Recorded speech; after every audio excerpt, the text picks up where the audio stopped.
Hi, John. How are you? Hey Josh, I'm great. How are you? Yeah, doing great, thank you. And so excited to talk to you today because I had such a fun time watching this series, and that the way it opens with the sequence on the plane really sets the tone. So, how important was it for you to kick things off with something like that? Look, I love opening with a bang and grabbing the audience by the collar and just dragging them into the world. Right? That's we wanted to open in a way that was compelling and sort of suggested that this is a show that's going to be nonstop and aggressive in terms of the story that we're telling. Yeah, well, if people don't get the hint from that, they certainly have that amazing action sequence in the snow. I know you had Sam Hargrave behind the Yeah. camera for that. So, what was that collaboration like and bringing that from the page to the screen? Well, with Sam, it's sort of like what's on the script there at that point doesn't really matter. When you have Sam and his team and all these stunt performers, my job at that point is to sort of get out of the way and say, you see what it says on the page, just make it better. And so it was fantastic watching that. It was like an education. He's got between the stunt performers, the actors, the crew that's all around there, everyone moving around trying to build this sequence. It's like a ballet. It really is it was crazy to watch. Yeah, and of course, something I think makes it really unique is the fact it is in the snow. And, this story's set in Alaska. So, what made Alaska the right place to tell this story? I think I've read you considered New York, but shifted here. Yeah, there was an early version of this that sort of took place where this transport plane full of inmates crashes in Manhattan, and that was a compelling idea. But when we started kicking around the idea of Alaska, not only was it remote and sort of suggested that the landscape, how harsh it was, could be a character because it's another obstacle for these inmates to overcome. It also just started to inform who Frank was. Who this guy from this very small town who is sort of living in a little bit of a time capsule and a little bit of a bubble of his own.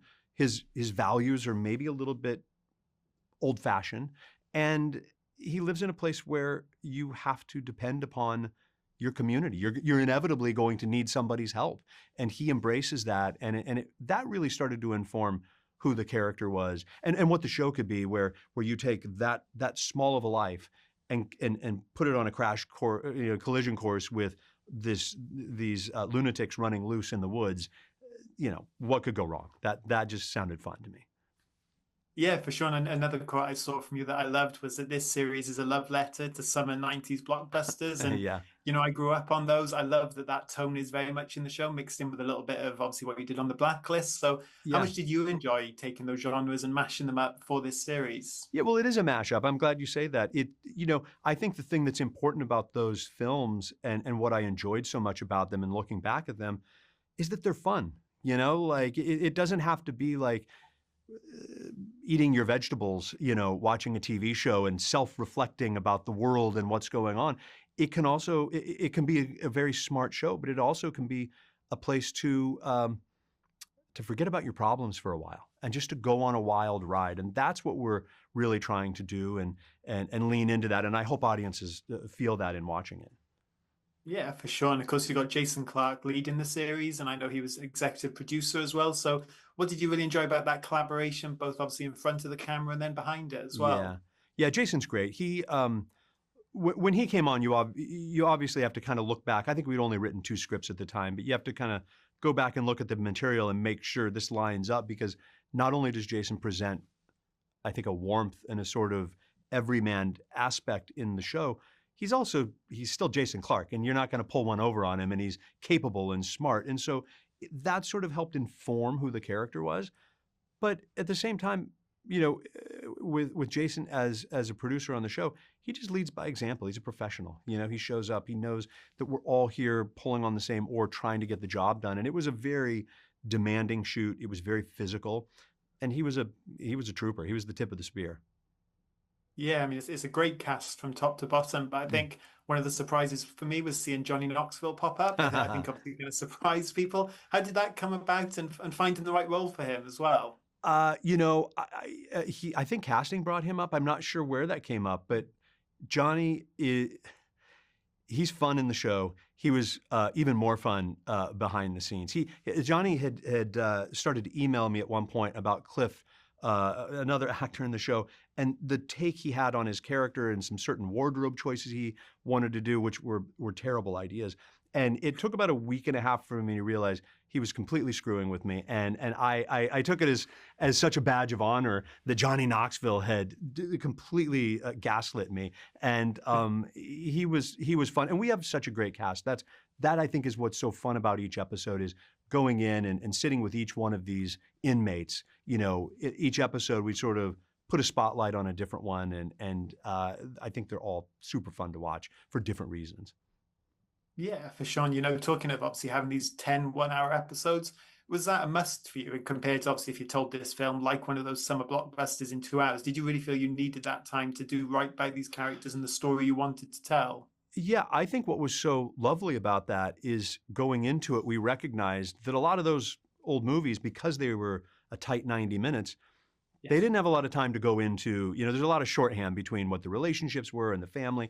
Here, we really have an opportunity to sort of stop down and sit with the characters, to get to know these people, to tell really personal and mysterious sort of stories about who they really are and what they're grappling with. And I think by taking those very quiet, intimate, personal stories and setting them right next to this visceral, muscular, sort of crazy action, it's a really great juxtaposition that makes for a fun viewing.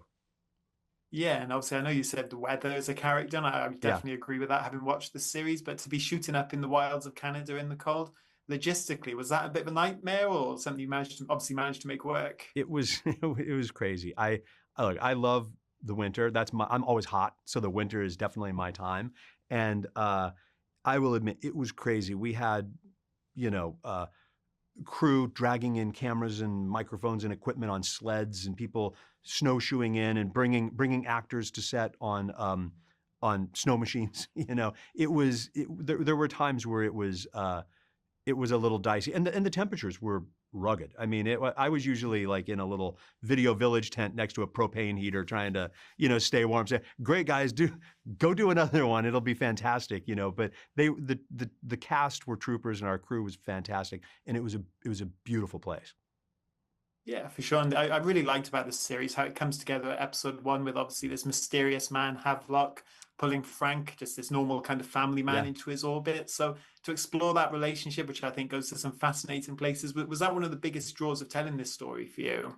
I think so. I think both the relationship with not only Havelock and sort of the way that he's trying to manipulate Frank and draw him into his web, also the questions just about who Sydney Schofield is and why she's there. As much as it's a action thriller, it is a espionage story, you know, and we have a CIA operative sort of at the heart of the show. And when you put her next to Frank, who is desperate to trust and want to embrace somebody, but here is a woman who has been trained to lie and and to hold secrets close. It's a little bit of a problem there, and I think the way those two and really those three sort of what that relationship is, I think is going to be fun for people to unravel. Yeah, absolutely. Well, I cannot wait for people to see that, John, and for Yeah. people to see the series, because I had such a good time watching this one, Thank and you. I know people are going to love it. So thank you so much for taking the time. It's been a pleasure. Absolutely. It's nice speaking with you. Thank you. Thanks so much, John.